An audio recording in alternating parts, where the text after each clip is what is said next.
Uttama-shloke bhakti bhavati naishiki. By regular attendance in the classes of Bhagavatam and by rendering of service to the devotees, all that is chosen with the heart is almost completely destroyed. And knowing service under the personality of God, whose grace and transcendental songs established as a giver over the path. Om Jnana-timirandhasya Jnananjana-shalakaya Chakshurun militam yena Tasmai Shri Gurave Namaha. Born in the darkest of ignorance, my spiritual master opened my eyes with the torchlight of knowledge. I offer my respectful obeisances unto him. And one more prayer I very much like. It reminds me that whatever I'm able to do is simply by the mercy of my spiritual master.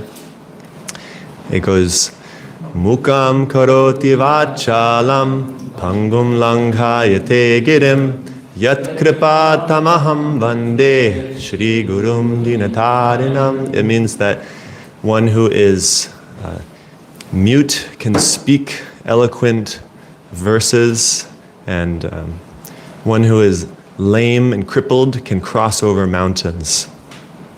So, and this is all done by the mercy of the spiritual master. So whatever one is able to do in presenting Srimad Bhagavatam is simply by the grace of the Guru. So very happy to be here with all of you. Hare Krishna. We're about why did Lord Ram abandon Sita Devi. I haven't yet researched sufficiently to present it accurately, but there's a very extensive explanation that I'll share. Okay, so we read all together? Okay, yeah, let's just read all together. It's just a few. Starting with text 8. Shukadev Goswami continued. Once, while Lord Ramachandra was walking at night incognito, hiding himself by a disguise to find out the people's opinion of himself, he heard a man speaking unfavorably about his wife Sita Devi. Speaking to his unchaste wife, the man said, "You go to another man's house, and therefore you are unchaste and polluted. I shall not maintain you any more. A henpecked husband like Lord Ram may accept a wife like Sita, who went to another man's house, but I am not henpecked like him, and therefore I shall not accept you again." Sukadeva Goswami said, "Men with a poor fund of knowledge and a heinous character speak nonsensically. Hearing such rascals, Lord Ramachandra abandoned his wife, Sita Devi, although she was pregnant. Thus Sita Devi went to the ashram of Valmiki. When the time came, the pregnant mother Sita Devi gave birth to twin sons, later celebrated as Brhat and Kusha. Ritualistic ceremonies for their birth were performed by Valmiki Muni. Maharaj Parikshit, Lord Lakshmana had two sons, named Angada and Chitraketu. Lord Bharata also had two sons, named Taksha and Pushkala. Shatrugna had two sons, named Subala and Shrutasena. When Lord Bharata went to conquer all directions, he had to kill many millions of Gandharvas, who were generally pretenders. Taking all their wealth, he offered it to Lord Ramachandra. Shatrugna also killed a Rakshasa named Lava, who was the son of Madhu Rakshasa. Thus he established in the great forest of Mridanga, the town known as Mathura.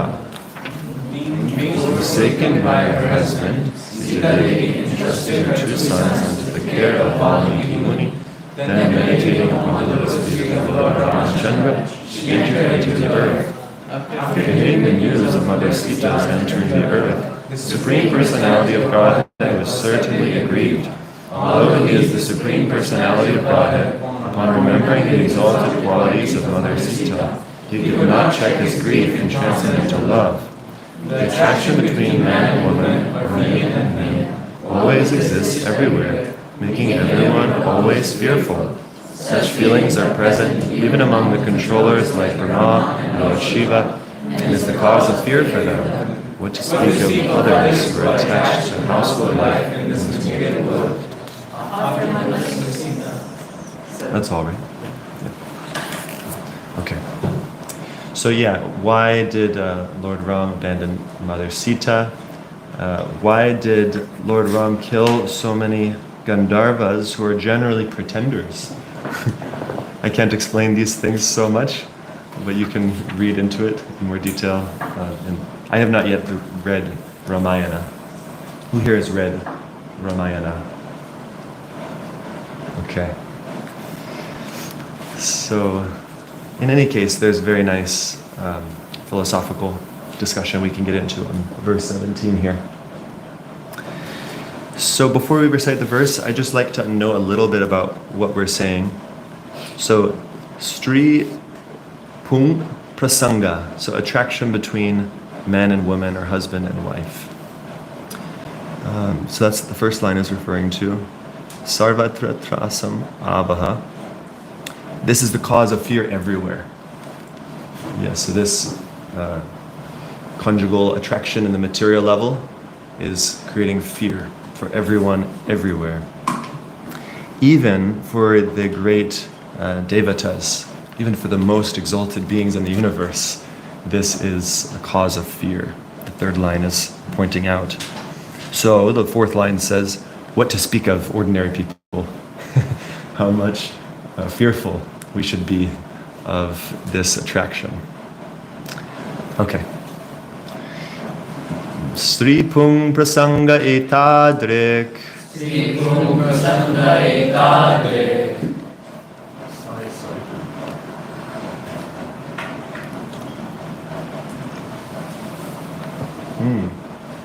Sarvatra Trasam Avaha.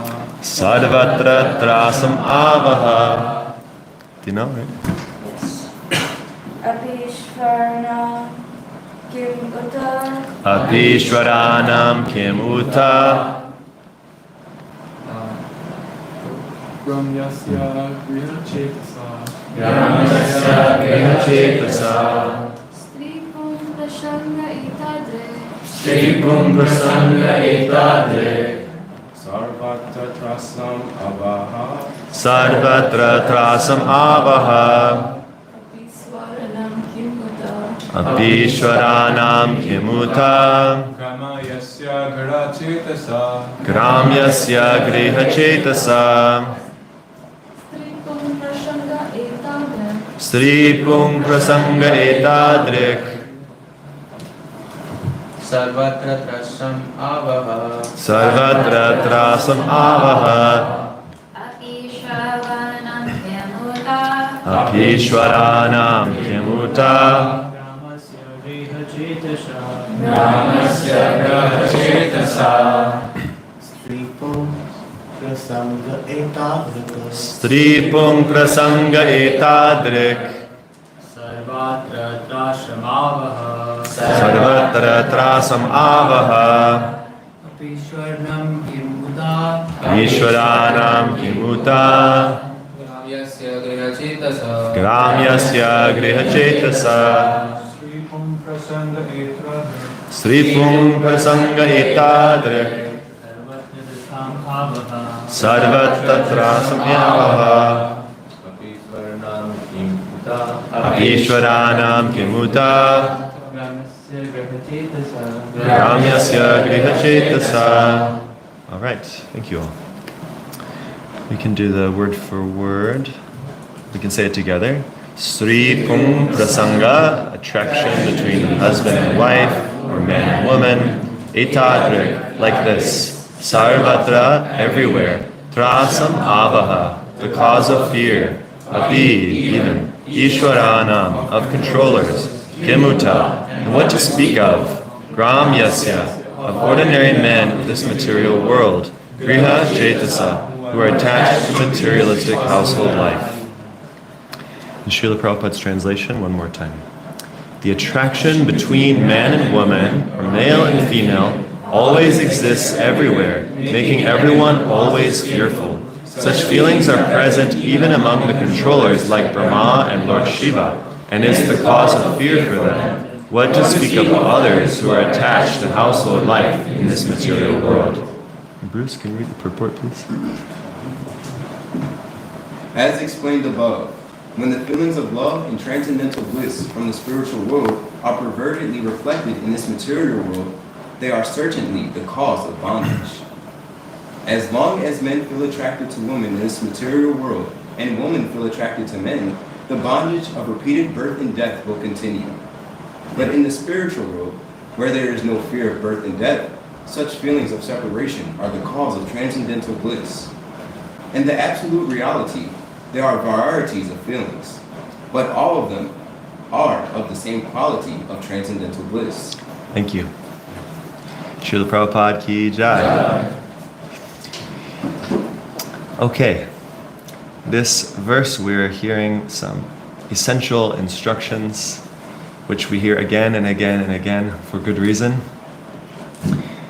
And the first image that comes to mind when hearing this purport is that this material world is said to be like a reflection of the spiritual world. In the which chapter of the Gita, Krishna explains? 15th chapter, Krishna says that material life is like this reflection of a banyan tree. And what's the problem with trying to nourish yourself with a reflection? It's not real. Yeah. If we finish class and I say I've got a reflection of a nice breakfast for you, then how excited will you be? You can't actually become satisfied. You can't fill yourself up with a reflection. We need the real substance.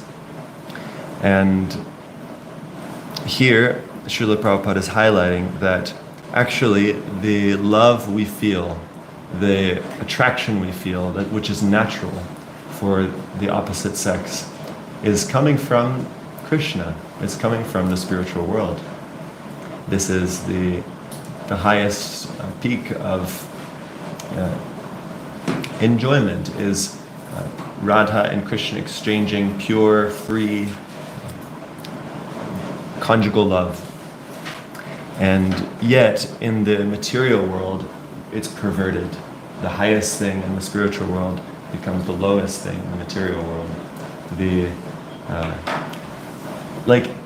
There's two different types of relationships Krishna has with the gopis, or the expansions of Radharani.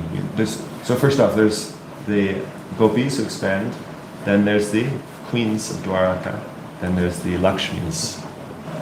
And Krishna has two different types of relationships with these expansions, and those are the wedded love, the swakiya, and then the unwedded love, the parakiya. So in the spiritual world, this unwedded love is actually the highest, because there's no sense of formalities and restrictions. Like in a marriage, there's some dharmic restrictions you have to follow. But in an unwedded romance, then there's no rules. Anything goes. But in the material world, this is considered, not in Canada today, but for cultured societies, it's considered abominable to have a illicit relationship outside of marriage ties. It practically is degrading to one's consciousness. And why is it degrading? Well, it binds us to the material conception of life. There's a description of the hard knot in the heart, right? We hear in the Bhagavatam. What's the Sanskrit? Does anyone know the Sanskrit for hard knot in the heart? Karma granti is one term that is used. Karma granti nibandhanam. It said that when you take up the practice of bhakti, gradually the knot in the heart is pierced. You're able to cut. So imagine, like, now we have Bluetooth headphones, but we used to use wired headphones, right? And remember, you'd keep them in your pocket. After somehow, by freak of nature, just automatically they would become all bound up, and you'd have to take so long to undo them, right? And it's like that. It's just being in the material world. It's like we're in the pocket. We just get bound up automatically being here. And the most binding is this knot in the heart created by the attraction of the opposite sex. Arjuna asks Krishna a question in the Gita. He says, why? Why do we do things that are self-destructive, even though we know that they're self-destructive, right? We all have things that we do which we know we shouldn't do. And we get so frustrated with ourselves. I know this isn't right. You know, there's a feast, and I knew I shouldn't have, extra sweets, and I did it again, and now I feel terrible. And so what is it, Arjuna is saying, that causes this? And Krishna says? Lust. It's lust only. Yeah. Anyone know the verse? Kama Esha, Krodha Esha. Yeah? Anyone know?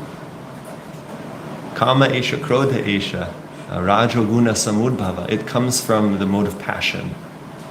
And it leads to Krodha.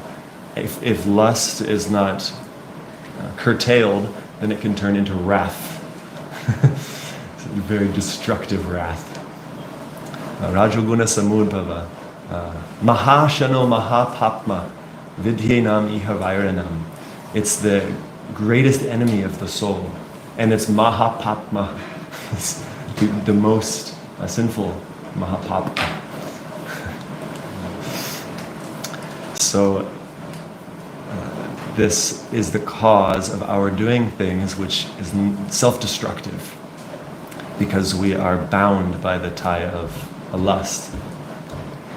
And there's also a sequence Krishna gives earlier in the Gita of how we fall down. And does anyone know the sequence of fall down? It begins with contemplation of the objects of the sense. Dhyayato Vishayam. We're thinking of the objects of the sense. Ooh, that's a bit. So it could be the opposite sex. It could be some shoes in the window on Avenue Road. We go for japa walks, so we have to be careful not to go shopping. We're supposed to be shopping for prema. Here we are shopping for Adidas.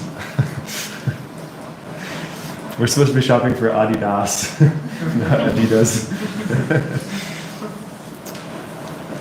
So we become contemplative about some attractive object, and then what happens? We become attached to that thing. I really want that. And we become upset if we can't get it. So this attachment leads to anger. Oh, sorry, first lust. Yeah, so this attachment becomes very strong. I've got to have that. And, if you really want something, like I can think of myself, I'm really hungry on Janmashtami. Fasting all day. We're just about to break fast. And then, there's a long line, and I just...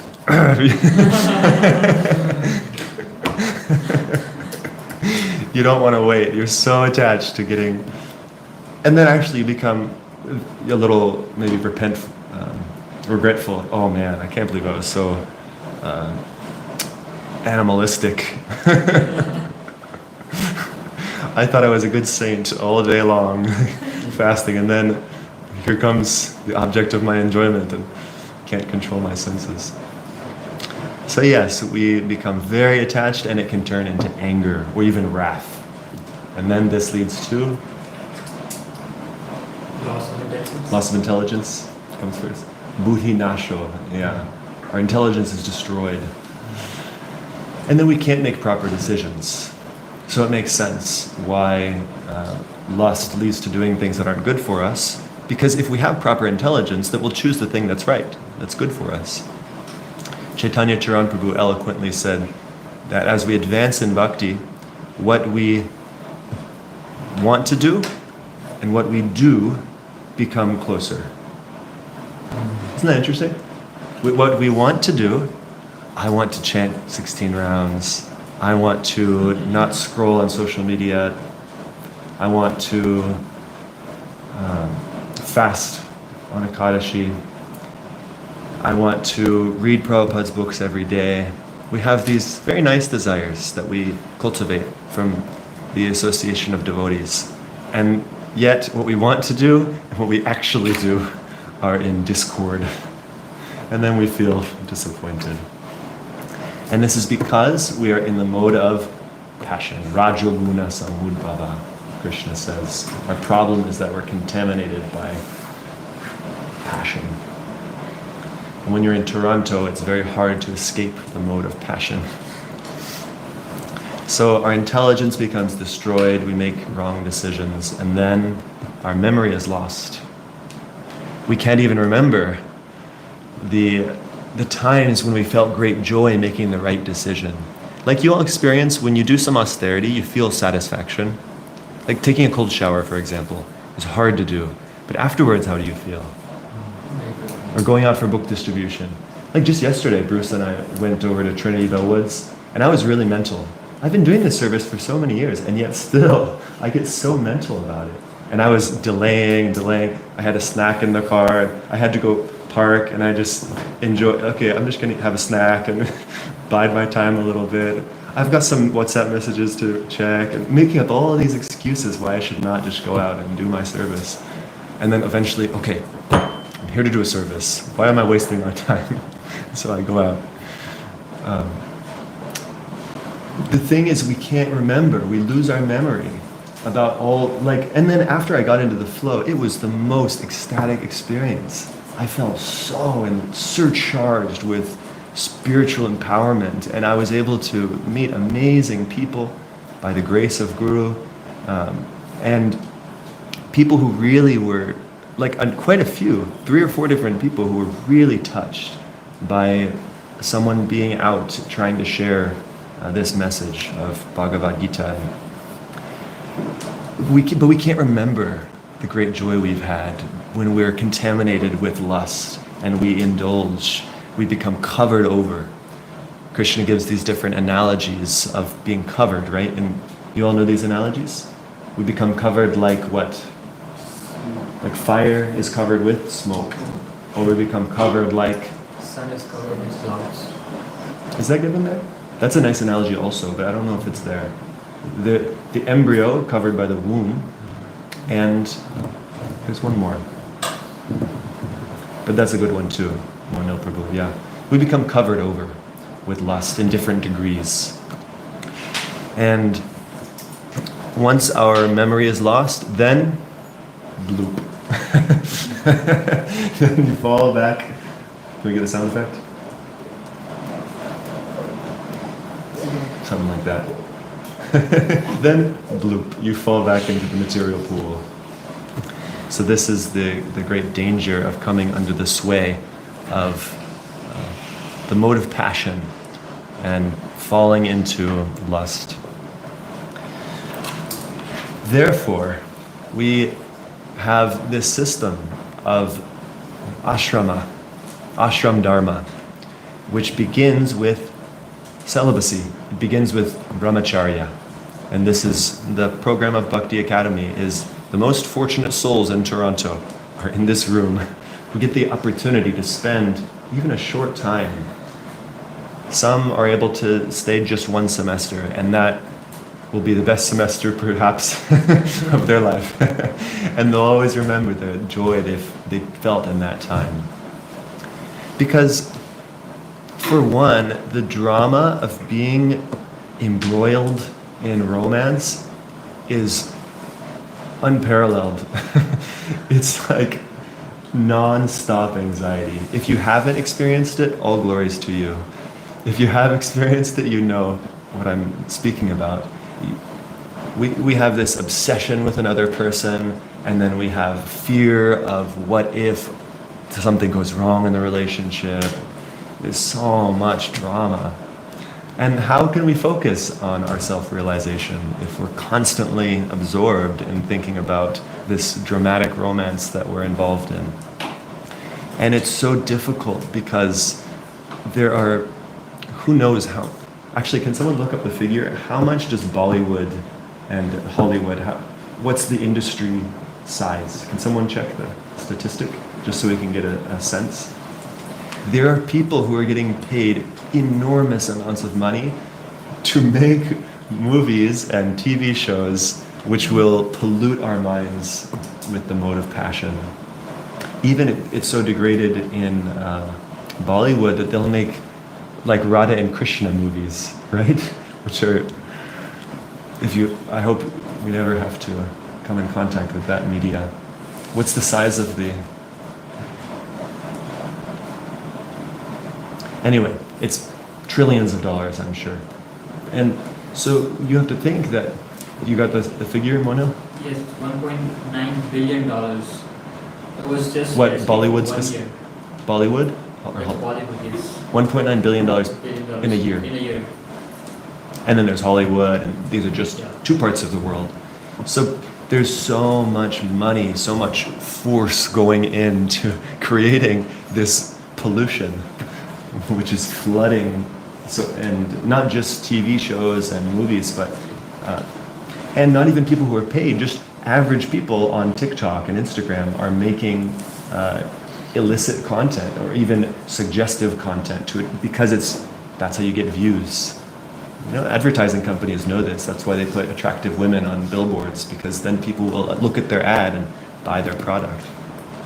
So we have this like tidal wave of lustful content, you know, just bombarding us. And how dangerous of a position are we in? How insignificant am I to overcome the force of this world? And Krishna explains the situation. He says, there's a verse, Maya is very powerful. Can someone quote the verse? I'm trying to quiz you all on your Bhakti Shastri knowledge. So far, not very good. Yeah? Pratyaya, yes. Mam evaye prapadyante, mayam etam tarantite. Yes. It is very difficult to overcome this Maya Shakti. Daivi hiesha gunamai mama maya duratyaya. It's very difficult to overcome this Maya Shakti. But mam eva ye prapadyante mayam etam tarantite. By taking shelter of Krishna, we can overcome it. So we can now move into the positive. We've heard the danger. We have to know, we have to wake up a little bit that, okay, I'm not just in a comfortable situation. I can't kick back, and Vaisheshika Prabhu says, kapaleen. There's this expression where you're driving down the highway, you've got your nice convertible car, you're wealthy, you know, you've got your beautiful wife in the passenger seat, and the weather's nice, you're in California, and you're holding just one hand on the wheel, and you kapaleen. You put your arm out on the side. I've made it. It's true, right? That's the image of a perfect life. Is kapaleen, nice car, beautiful spouse, money in the bank. I'm good. But at any second, it can be taken. All of that can be taken from us. I just met a man yesterday at Trinity Bellwoods. He was a Muslim man from Guyana. And he revealed to me that he had recently lost everything. He seemed like he was an affluent person, and somehow through some cryptocurrency scam, all of his savings, someone stole. Everything. And he had gone through a divorce recently, and that also, he lost his wife, he lost his wealth there. And his car, he had parked on the side of the road somewhere in Toronto, and he said that a TTC vehicle smashed it, destroyed his car. So he lost everything. And yet, he was okay. he had this serene sense about him, and he took some books very gratefully. Although he was Muslim, he said he'd been open, this suffering he'd gone through opened his mind to something more in life. And so he is exemplifying what Krishna is saying, that for those who take shelter of me, Maya is actually very easy to overcome.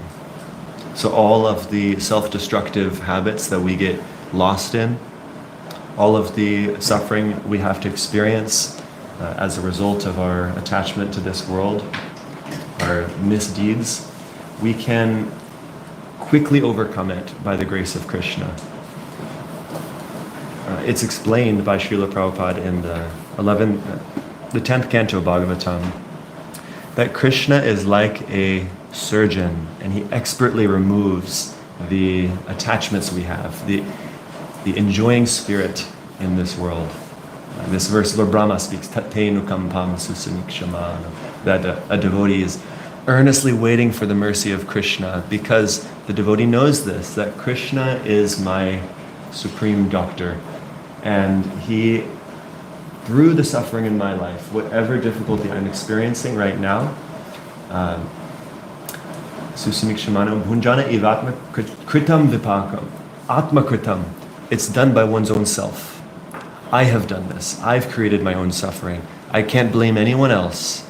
I can't blame the temple president. I can't blame my ashram leader. I can't blame my parents. I can't blame my boss. Whatever suffering I'm experiencing is my fault.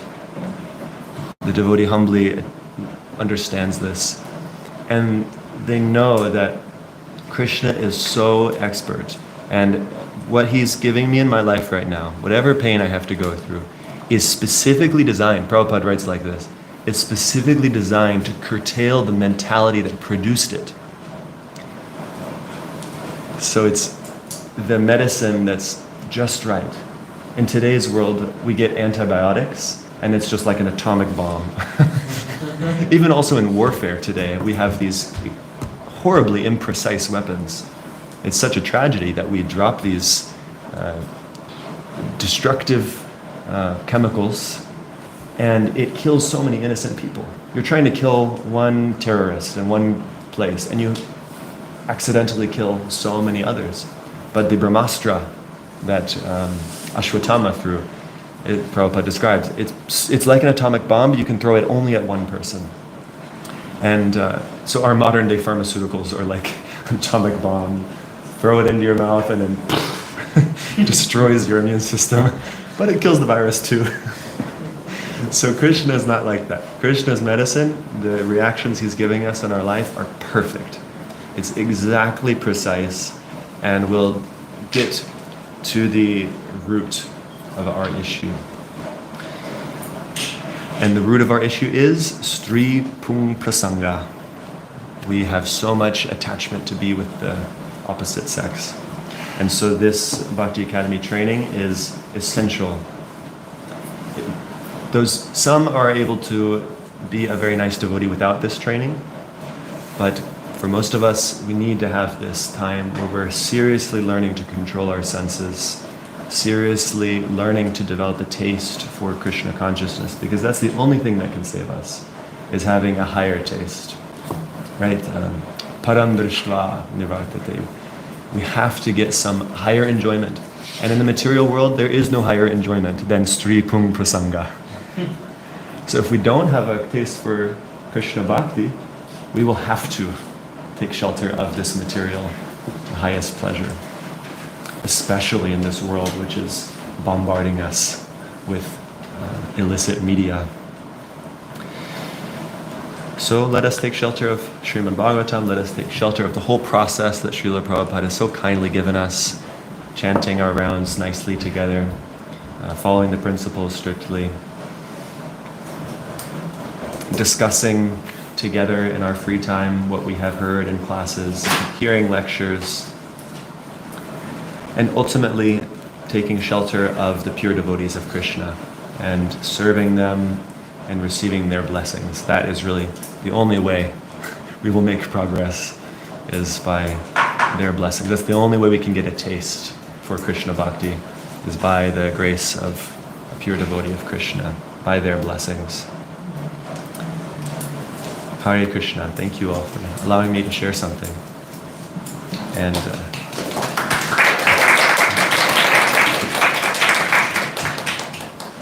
would thoughts and questions come up on this subject? Yes, Mona.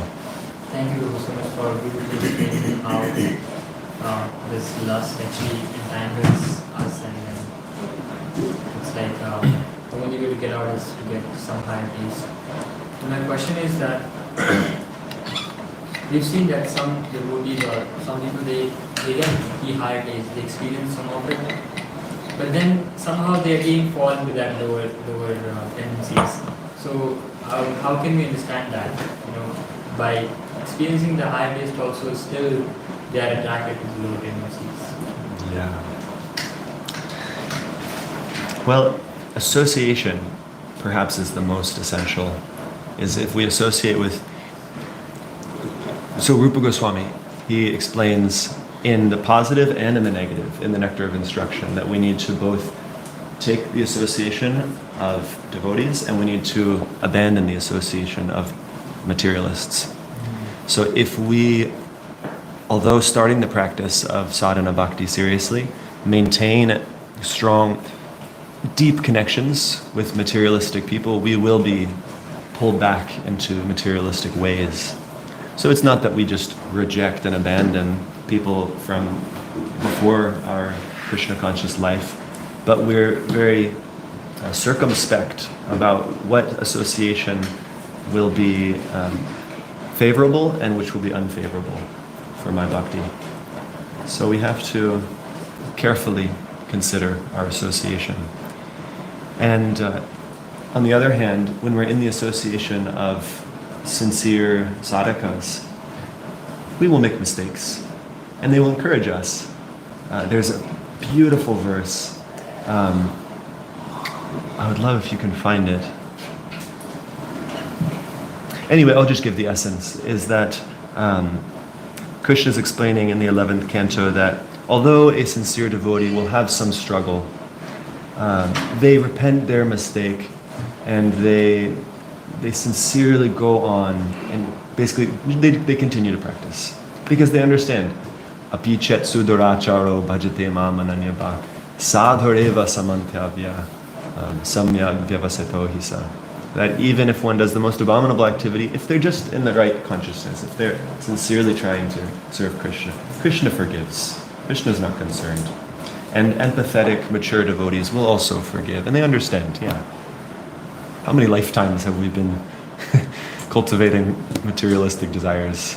It's no wonder when we struggle. So we need to find mature association, empathetic association.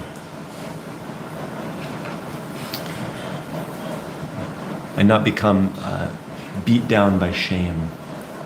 We need to open our heart, reveal our mind about our struggles to mature devotees who won't judge us, devotees who are empathetic and can understand and encourage us despite our faults.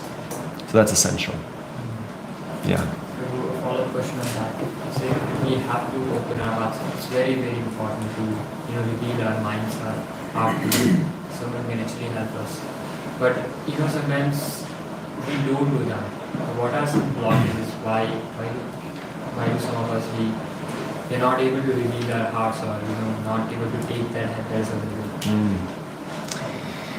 That's such a thoughtful question. Why don't we reveal our heart? Well, I can share, but I'm sure you all have other insights because we've all experienced this. One thing is we think someone won't have time for me. I don't want to approach this, devotee I respect and I trust because I don't think they'll have time. So we have to understand the devotees care. Even someone, like Vaisheshika Prabhu, for example, he'll come and visit here, Keshava Swami. If you're really sincerely needing help and you approach them, they'll give you time. So we just think that they won't give us time. We have to learn we have to experience how compassionate Krishna's devotees really are. And even just 5 minutes could change our life. So that's one reason. Also, we're maybe afraid that they will react in the same way that others have reacted in the past. We're a bit traumatized. You know, in the past, we would open up our hearts to a friend, and they'd say, you know, they'd laugh at us. Oh, you're struggling with that, you loser. No, we've experienced that. Or maybe we've been bullied. Or maybe our parents have spoken, or our teachers have spoken to us in a very, they've shamed us, guilt-tripped us. And so we're used to people acting in that way. And so our conditioning, that's the way, even pure devotees, we look at them with contaminated lenses. So that's why Vedegai, how does it go? Vedegai Jahara Charito. The Vedic scriptures sing of the character of pure devotees. So by hearing the Shastra, we hear what pure devotees are actually like, and it cleanses our vision. These are two reasons I can see. What are other reasons? Why don't we reveal our mind to work through our problems? You don't have to say about yourself necessarily, you can just say philosophically. Or in general, why don't we reveal our mind? Even though we're struggling, and even though we know there are people who can help us. Yeah? Sometimes we don't want to go through that cleansing process because it's difficult. We don't want to experience pain. Yeah, that might be the root, is we don't want to feel pain because we're afraid someone will judge us and that will be painful. Or we're afraid someone will reject us and that will be painful. Or we just don't want to go through the difficulty, the hard work of digging into our heart, of bringing it out all of the gunk, all the anarthas. Yeah, it's difficult work. The Prabhupada describes that a life of Krishna consciousness and a comfortable life go ill together. So if we want a comfortable life, then we're in the wrong place. We won't be able to make spiritual advancement if we want a comfortable life. Taking on some austerity is essential. If we don't take on austerity, we will experience it. You can do it the easy way or you can do it the hard way. Right? Krishna calls his cows with his flute first, so beautifully. Well, he also calls them by name. So he is so personal. Krishna will, all of his cows, he has these jeweled beads, one for each cow, and lovingly call each of them. But then it's described that he also, if they don't come in that way, he's got what? He's got a stick. He's got a rope. So, do we want to become perfected devotees the hard way and get dragged? We can do that.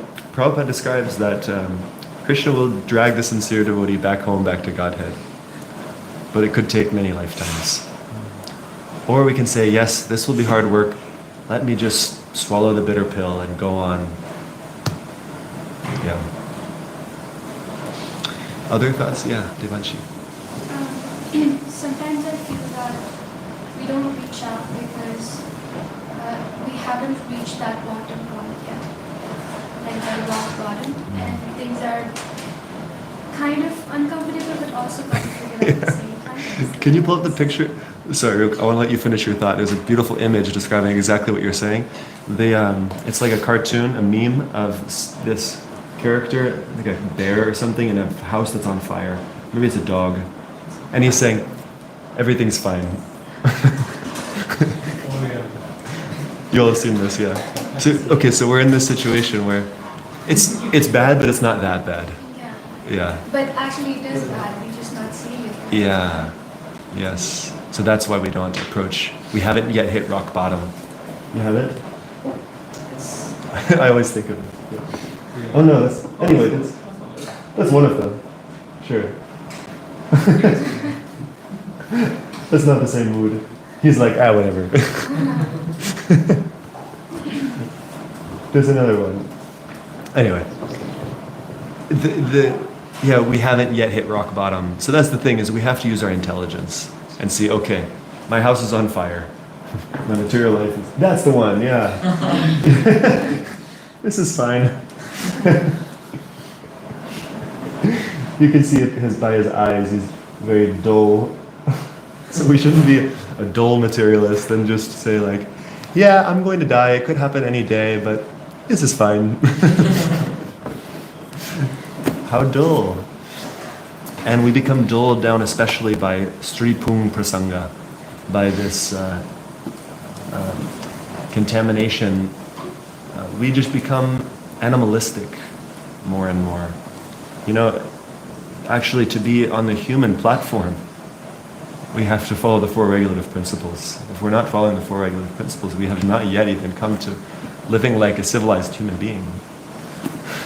But to speak of being a Vaishnava. So yes, we need to carefully sharpen our intelligence so this doesn't happen to us. And how do we sharpen our intelligence? One essential way is by seriously hearing and discussing the Shastra. We develop vision of Shastra, Shastra Chakshu. And then we see, not in this way, but we see the world is on fire and this is not fine. We sing every morning about the forest fire of material existence, so let us not forget the situation we're in. And we have this fire in our own hearts of lust burning us from the inside. It's not fine. We're in trouble. That's an expanded one, okay. Yeah, so that's how we should feel. I've never seen the expanded version. Yeah. So devotees will go through the dark night of the soul. Will realize the way I've been living is not right. I need to make a change. Other thoughts? Some takeaway, something you heard. Let's hear one more takeaway from this discussion. Yes, Bruce. I want to say, you said that we need a higher taste than that attraction to the opposite sex. So we need a higher taste, and that higher taste is Krishna consciousness. And the way to get that higher taste is to pure devotees. That's what we try to make that connection. Yeah. Yeah. That's it. That's the secret. Keep good association. Yes, Prabhu. It's Himanshu, right? Yes. How to know someone, like if we share things with the person, he will not judge us. Yeah. And there's a feeling.